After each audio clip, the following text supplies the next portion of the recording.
ಮೊದಲಿಗೆ ನಮ್ಮ ರಾಜ್ಯದ ಗೃಹ ಸಚಿವರಾದಂತಹ ಡಾಕ್ಟರ್ ಜಿ ಪರಮೇಶ್ವರ್ ಅವರ ಸ್ಟೋರಿ. ಡಾಕ್ಟರ್ ಜಿ ಪರಮೇಶ್ವರ್ ರಾಜ್ಯದಲ್ಲಿ ಲಾ ಆ್ಯಂಡ್ ಆರ್ಡರನ್ನು ಮೇಂಟೈನ್ ಮಾಡುವಂಥ ಒಂದು ಖಾತೆ, ಉನ್ನತ ಖಾತೆಯನ್ನು ಹೊಂದಿದ್ದಾರೆ. ಯಾವುದೇ ಸಿಚುವೇಶನ್ ತಗೊಳ್ಳಿ ನನಗೆ ಗೊತ್ತಿಲ್ಲ ಅಂತ ಹೇಳುವಂತಹ ಡಾಕ್ಟರ್ ಜಿ ಪರಮೇಶ್ವರ್ ಅವರು ಈಗ ಬೇಜವಾಬ್ದಾರಿ ಉತ್ತರವನ್ನು ಕೊಡ್ತಾ ಇದ್ದಾರೆ. ಅದು ಕೂಡ ಮಹಿಳೆಯ ಮೇಲೆ ದೌರ್ಜನ್ಯ ಕೇಸ್ ವಿಚಾರಕ್ಕೆ ಸಂಬಂಧಪಟ್ಟಂತೆ. ಅವರೇನಂದ್ರು ಗೊತ್ತಾ, ಇಂಥ ಘಟನೆಗಳು ಮಹಾನಗರದಲ್ಲಿ ನಡೀತಾನೆ ಇರುತ್ತವೆ, ಹಾಗಾಗಿ ಇಂಥ ಘಟನೆಗಳು ಬೆಳಕಿಗೆ ಬರ್ತಾನೆ ಇರ್ತದೆ. ಇದೊಂದು ಸಣ್ಣ ಘಟನೆ ಅಂದ್ಬಿಟ್ರು. ಏನಾಗಿದ್ದು ಗೊತ್ತಾ, ಸುದ್ಗುಂಟೆಪಾಳ್ಯದಲ್ಲಿ ಯುವತಿಯ ಬೆನ್ನತ್ತಿ ಅಸಭ್ಯ ರೀತಿಯಾಗಿ ವರ್ತನೆ ಮಾಡ್ತಾನೆ ಆತ. ಯುವತಿಯ ಖಾಸಗಿ ಅಂಗವನ್ನು ಸ್ಪರ್ಶ ಮಾಡಿ ಕಿರುಕುಳವನ್ನು ಕೊಡ್ತಾನೆ ಆ ಕಾಮಾಂಧ. ಇದಕ್ಕೆ ಹೋಮ್ ಮಿನಿಸ್ಟ್ರು ಏನಂತಾರೆ, ಇಂಥ ಘಟನೆಗಳು ಸರ್ವೇ ಸಾಮಾನ್ಯ, ಕಾಮನ್ನು. ಎಂತ ಬೇಜವಾಬ್ದಾರಿ ಉತ್ತರ ಹೋಮ್ ಮಿನಿಸ್ಟ್ರಿಂದ. ಯುವತಿಗೆ ತಡರಾತ್ರಿ ಕಿರುಕುಳ ಕೊಡ್ತಾನೆ BTM ಲೇಔಟ್ನಲ್ಲಿ. ಅದು ನೋಡಿ CCTV ವಿಜುವಲ್ಸು. ತಡರಾತ್ರಿ ಯಾವನೋ ಬಂದು ಹಿಂದ್ಗಡೆಯಿಂದ ಕಿರುಕುಳ ಕೊಟ್ಟಿರೋದು, ಖಾಸಗಿ ಅಂಗಾಂಗವನ್ನು ಸ್ಪರ್ಶ ಮಾಡಿ. ಇದಕ್ಕೆ doctor G home minister doctor G Parameshwar ಅವರು ಇದೆಲ್ಲ ಕಾಮನು ಬೆಂಗಳೂರಿನಂಥ IT ಸಿಟಿಲಿ ಅಂತ ಅಂದ್ಬಿಡ್ತಾರೆ. ನೀವು ಯಾವುದೇ ಪ್ರಕರಣದ ಬಗ್ಗೆ ನೀವು ರಿಯಾಕ್ಷನ್ ಕೇಳಕ್ಕೆ ಹೋದಾಗ ನೀವೇ ನೋಡಿದ್ದೀರಿ, ನಾವು ಹೇಳೋದಲ್ಲ. ಗೊತ್ತಿಲ್ಲ ಅಂತ ಗೊತ್ತಿಲ್ಲ ಹೋಮ್ ಮಿನಿಸ್ಟರ್ ಅಂತಾನೆ ಫೇಮಸ್ ಆದವರು ಈಗ ಹಿಂಗೆ ಬೇಜವಾಬ್ದಾರಿ ಉತ್ತರ, ಅದು ಮಹಿಳೆಯರ ವಿಚಾರಕ್ಕೆ ಸಂಬಂಧಪಟ್ಟಂತೆ ಹಿಂಗನ್ಬಿಟ್ರಲ್ಲ. ಕಮಿಷನರ್ ಜೊತೆ ಮಾತಾಡಿದ್ದೀನಿ, ಬಿಟ್ ಹೆಚ್ಚಳಕ್ಕೆ ತಿಳಿಸಿದ್ದೀನಿ, ಹಿಂಗನ್ಬಿಟ್ಟು ಕೈ ತೊಳ್ಕೊಂಡ್ಬಿಟ್ರು. ಇಲ್ಲೊಂದು ಘಟನೆ ಆದಾಗ ಸ್ವಾಭಾವಿಕವಾಗಿ ಜನರ ಇದರಿಗೆ ಗಮನವನ್ನು ಸೆಳೆಯುತ್ತೆ. ಆದರೆ ಅಷ್ಟಕ್ಕೆ ನಾವು ಬಿಟ್ಬಿಡೋದಿಲ್ಲಲ್ಲ. ನಿರಂತರವಾಗಿ ಪೊಲೀಸ್ ಇಲಾಖೆ ಕೆಲಸ ಮಾಡ್ತಾ ಇದೆ. 24/7 ಮಳೆ ಇಲ್ಲ, ಚಳಿ ಇಲ್ಲ, ಪೊಲೀಸ್ನವರು ಕೆಲಸ ಮಾಡ್ತಾರೆ. ಹಾಗಾಗಿ ಬೆಂಗಳೂರು ಶಾಂತಿ ಇದೆ. ಇಲ್ಲೊಂದು ಘಟನೆ, ಇಷ್ಟು ದೊಡ್ಡ ಪಟ್ಟಣದಲ್ಲಿ ಘಟನೆ ಆಗುತ್ತೆ. ಅದನ್ನು ನಾವು ಏನು ಕ್ರಮ ತಗೋಬೇಕು ಕಾನೂನು ಪ್ರಕಾರ ತಗೊಳ್ತೇವೆ.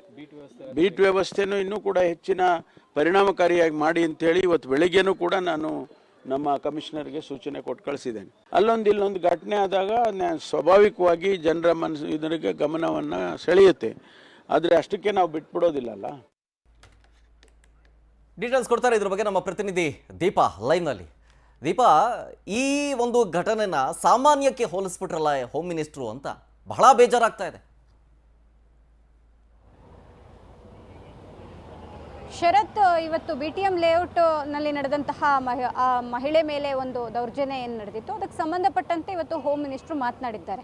ಇದೊಂದು ಸಣ್ಣ ಘಟನೆ ಅನ್ನುವಂತಹದ್ದನ್ನು ಎಲ್ಲೂ ಕೂಡ ಅವರು ಉಚ್ಚಾರ ಮಾಡದೇ ಇದ್ದರೂ ಕೂಡ ಅಲ್ಲೊಂದು ಇಲ್ಲೊಂದು, ಯಾಕಂದರೆ ಬೆಂಗಳೂರಂತಹ ನಗರದಲ್ಲಿ ಅಲ್ಲೊಂದು ಇಲ್ಲೊಂದು ಈ ರೀತಿ ಘಟನೆಗಳಾಗ್ತಿರ್ತವೆ. ಆದರೆ ನಮ್ಮ ಬೀಟ್ ಪೊಲೀಸ್ನವ್ರು ಎಲ್ಲರೂ ಕೂಡ ಅಲರ್ಟ್ ಆಗಿದ್ದಾರೆ, ಎಲ್ಲ ಕಡೆ ಕೆಲಸ ಮಾಡ್ತಿದ್ದಾರೆ, ಹಗಲು ರಾತ್ರಿ ಅನ್ನೋದೇ ಕೆಲಸ ಮಾಡ್ತಿದ್ದಾರೆ. ಹಾಗಾಗಿ ಸಹಜವಾಗಿ ಒಂದು ರೀತಿಯಾದಂತಹ ಈ ರೀತಿ ಘಟನೆಗಳು ಆಗುವಂತಹ ಸಂದರ್ಭದಲ್ಲಿ ಅವರು ಇರಲ್ಲ ಅನ್ನೋದಕ್ಕಿಂತ ಮುಖ್ಯವಾಗಿ ಈ ರೀತಿ ಘಟನೆಗಳಾಗಬಾರ್ದಿತ್ತು ಅನ್ನುವಂತಹ ಅರ್ಥದಲ್ಲಿ ಮಾತನಾಡಿರುವಂತಹದ್ದು.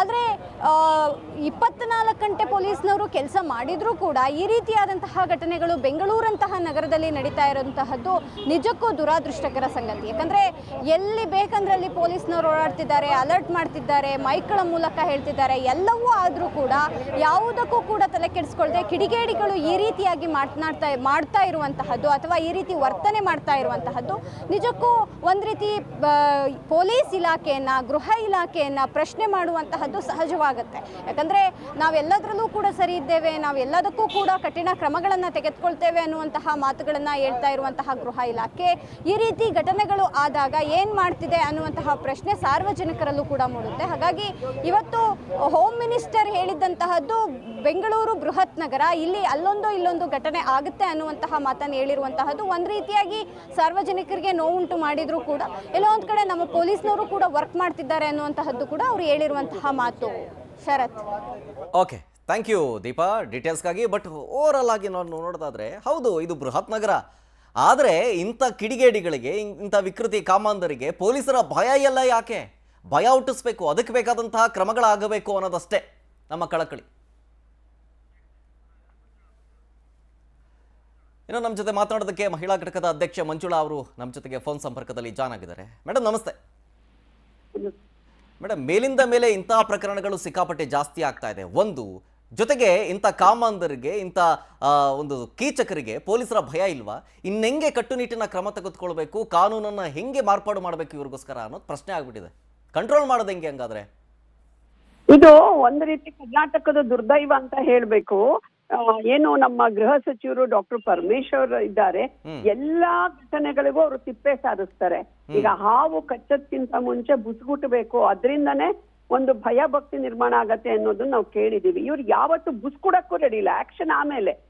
ಯಾವುದೇ ಮಹಿಳಾ ವಿರುದ್ಧದ ದೌರ್ಜನ್ಯಗಳು ಘಟನೆಗಳು ವಿಶೇಷವಾಗಿ ಯುವತಿಯರ ಮೇಲೆ ನಡೆದಾಗ ಈ ರೀತಿ ತಿಪ್ಪೆ ಸಾರಿಸ್ತಾರೆ. ಇದನ್ನ ನಾನು ಖಂಡಿಸ್ತೀನಿ. ಇದಕ್ಕೆ ಮುಖ್ಯವಾದ ಕಾರಣ ಅಂದ್ರೆ ಇವತ್ತು ಅಲೋಕ್ ಮೋಹನ್ ಅಂತ ಹೇಳಿ ಏನು ಪೊಲೀಸ್ ಈ ರೀತಿಯ ಸುರಕ್ಷತೆಯನ್ನ ನೋಡ್ಬೇಕು, ಅವರು ರಿವ್ಯೂ ಮೀಟಿಂಗ್ ಗಳನ್ನ ಮಾಡ್ತಾ ಇಲ್ಲ ಅನ್ನುವಂಥದ್ದು ಈ ಸರ್ಕಾರದ ಇನ್ನೊಂದು ದುರ್ದೈವ. ಅಂದ್ರೆ ಏನಂದ್ರೆ ಅದು BTM ಲೇಔಟ್ ಅಲ್ಲಿ ನಡೆದಿರೋ ಘಟನೆ, ನಿಮ್ಮ ರಿಯಾಕ್ಷನ್ ಮುಂಚೆ ನಾನು ಇದನ್ನೇ ಮಾತಾಡ್ತಿದ್ದೆ. ನಮ್ಮ ಮಹಿಳಾ ಘಟಕ BTM ಲೇಔಟ್ ಮತ್ತು ಬೆಂಗಳೂರು ದಕ್ಷಿಣ ಜಿಲ್ಲೆಯವ್ರ ಜೊತೆಗೆ ಅಲ್ಲಿ ಪೀಚ್ಗಳು ಜಾಸ್ತಿ ಇದೆ. ನಮ್ಗೆ ಪೆಟ್ರೋಲ್ ಮಾಡುವಂತ ವೆಹಿಕಲ್ ಗಳು ಏನಿದೆ, ಏನ್ ಮೇಲುಸ್ತುವಾರಿ ಮಾಡುವಂತ ಗಸ್ತು ವಾಹನಗಳನ್ನ ಹಾಕೋದಕ್ಕೆ ಕೂಡ ಒಂದು ಫ್ಯೂಯಲ್ ಏನು ಡೀಸೆಲ್ ಬೇಕು, ಪೆಟ್ರೋಲ್ ಬೇಕು, ಅದನ್ನು ಕೂಡ ಈ ಸರ್ಕಾರ ಲಿಮಿಟ್ ಮಾಡಿ ನೀವು ಇಷ್ಟಲ್ಲೇ ಓಡಾಡಬೇಕು, ಇಷ್ಟೇ ಪೆಟ್ರೋಲ್ ಖರ್ಚು ಮಾಡಬೇಕು, ಡೀಸೆಲ್ ಖರ್ಚು ಮಾಡಬೇಕು ಅನ್ನೋ ತಾಕೀತ್ ಮಾಡಿರೋದ್ರಿಂದ ಗಸ್ತು ವಾಹನಗಳು ಹೆಚ್ಚು ಓಡಾಡೋದಕ್ಕೂ ಕೂಡ ಈ ಸರ್ಕಾರದಲ್ಲಿ ಅವಕಾಶ ಇಲ್ಲದೆ ಆಗಿರೋದ್ರಿಂದನೇ ಪುಂಡ್ರು ಪೋಖ್ರಿಗಳು ಇವತ್ತು ರಸ್ತೆಗೆ ಬಂದಿರುವಂತದ್ದು. ಈ ಸರ್ಕಾರ ಪುಂಡ್ರು ಪೋಖ್ರಿಗಳನ್ನ ರಸ್ತೆಗಿಳಿಸ್ತಾ ಇದೆ. ವಾಹನಗಳನ್ನ ಹೆಚ್ಚು ನೋಡಿ ಸುತ್ತು ಮಾಡಿ ಪ್ರಿವೆಂಟಿವ್ ಆಗಿ 4 ಜನಕ್ಕೆ ಕರ್ಕೊಂಡೋಗಿ ಒಳಗ್ ಹಾಕಿದ್ರೆ ಎಲ್ಲ ಸರಿ ಹೋಗುತ್ತೆ. ಈ ಸರ್ಕಾರನೇ ನೇರವಾದ ಹೊಣೆ, ಗೃಹ ಸಚಿವರು ನೇರವಾದ ಹೊಣೆ, ಮತ್ತು ಏನು ಉಪಮುಖ್ಯಮಂತ್ರಿಗಳು ನಾನು ಬೆಂಗಳೂರನ್ನ ಬ್ರ್ಯಾಂಡ್ ಮಾಡ್ತೀನಿ ಅಂತ ಹೇಳ್ತಿದ್ದಾರೆ, ಅವ್ರಿಗೆ ಕೂಡ ನಾನು ಆಗ್ರಹ ಮಾಡ್ತಾ ಇದ್ದೀನಿ. ಇದೇನೋ ನಿಮ್ಮ ಬೆಂಗಳೂರು ಬ್ರ್ಯಾಂಡು? ಪ್ರತಿ ಆಲ್ಟರ್ನೇಟಿವ್ ಡೇಸ್ ಇಲ್ಲ ಪ್ರತಿ ದಿನ ಇಂಥದ್ದೊಂದು ಘಟನೆ ನಡೀತಿದೆ BTM ಲೇಔಟ್ ಏರಿಯಾದಲ್ಲಿ. ಇದರಲ್ಲಿ ಬಹಳ ಮುಖ್ಯವಾಗಿರೋ ಕಾರಣ ಪಿಜಿಗಳು ಜಾಸ್ತಿ ಇದೆ, ಪುಂಡ್ರು ಪೋಖ್ರಿಗಳಲ್ಲಿ ಜಾಸ್ತಿ ತಿರುಗ್ತಿದ್ದಾರೆ. ಹಾಗಾದ್ರೆ ಮೇಡಮ್ ಏನ್ ಗೊತ್ತಾ, ಈ ಸರ್ಕಾರ ಬಂದು 2 ವರ್ಷ ಆಯ್ತು. ಮಹಿಳೆ ಪರ ಸರ್ಕಾರ, ರೈತ ಪರ ಸರ್ಕಾರ, ಜನಪರ ಸರ್ಕಾರ ಅಂತ ಹೇಳಿ ಒಂದಷ್ಟು ಯೋಜನೆಗಳನ್ನ ಜಾರಿ ಮಾಡಿದ ಸಂದರ್ಭದಲ್ಲಿ ಅವ್ರು ಹೇಳಿದ್ದಾರೆ. ಆದ್ರೆ ಈ ರೀತಿಯಾದಂತಹ ಮಹಿಳಾ ಮೇಲಿನ ದೌರ್ಜನ್ಯವನ್ನ ತಡೆಯೋ ನಿಟ್ಟಿನಲ್ಲಿ ಎಲ್ಲೋ ಒಂದ್ ಕಡೆ ಸರ್ಕಾರ ಫೇಲ್ಯೂರ್ ಆಯ್ತು ಅಂತ ಅನಿಸ್ತಾ ಇದೆಯಾ ನಿಮ್ಗೆ? ಡೆಫಿನೆಟ್ ಆಗಿ ಫೇಲ್ಯೂರ್ ಆಗಿದೆ. ಜೊತೆಗೆ ಪುಂಡ್ರು ಪೋಖ್ರಿಗಳಿಗೆ ಕಾನೂನು ಸುವ್ಯವಸ್ಥೆನ ಅಡಾಯಿಟ್ಟಿದೆ ಈ ಸರ್ಕಾರ ಮತ್ತು ಮಹಿಳಾ ಆಯೋಗ. ಈ ತರ ವಿಷಯಗಳಲ್ಲಿ ಸರ್ಕಾರದ ಮೇಲೆ ಒತ್ತಡ ಮತ್ತು ಆಗ್ರಹ ಮಾಡಬೇಕು. ಮಹಿಳಾ ಆಯೋಗ ತನಗೆ ಬೇಕಾಗಿರುವಂತ ಪಾರ್ಟಿ ಇಂಟ್ರೆಸ್ಟೆಡ್ ಪ್ರೋಗ್ರಾಮ್ಗಳಲ್ಲಿ ಆಕ್ಟಿವ್ ಆಗಿರುತ್ತೆ. ಈ ರೀತಿ ಕಾರ್ಯಕ್ರಮಗಳಲ್ಲಿ ಒಂದು ಎಚ್ಚರಿಕೆಯನ್ನ, ಒಂದು ಆಕ್ಟಿವಿಸಮ್ ಅನ್ನ ಇವತ್ತು ತೋರಿಸ್ತಿಲ್ಲ.